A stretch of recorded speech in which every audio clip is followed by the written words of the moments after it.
Hi guys, ఇప్పుడైతే మేము పాలామృతంతో dosa ready చేస్తున్నాము. కావాల్సిన పదార్థాలు: ఒక కప్పు గోధుమ పిండి, ఒక కప్పు పాలామృతం తీసుకోవాలి. పాలామృతము మిక్సీ వేసుకోవాలన్నమాట.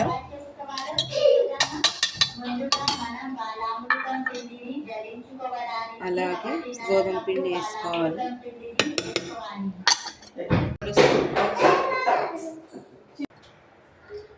ఇలా అయితే మెత్తగా రావాలి.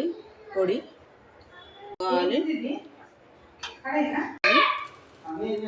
చిక్కగా ఉందనుకుంటే కొంచెం వాటర్ యాడ్ చేసుకోవాలి.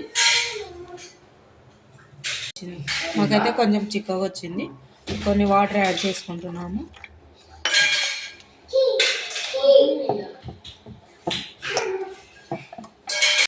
వాటర్ యాడ్ చేసుకున్నాక ఇలా అయితే రావాలి. దోశ పిండి అయితే వేసుకున్నాము. ఇలా అయితే వేసుకోవాలి. కొంచెం మందంగా అయితే వస్తుంది దోశ టైప్లో అయితే ఇలా మళ్ళీ వేసుకోవాలి.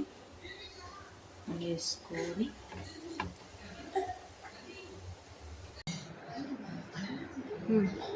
లక్కీ బాలామృతం దోశ బాగుందా? బాగుందా?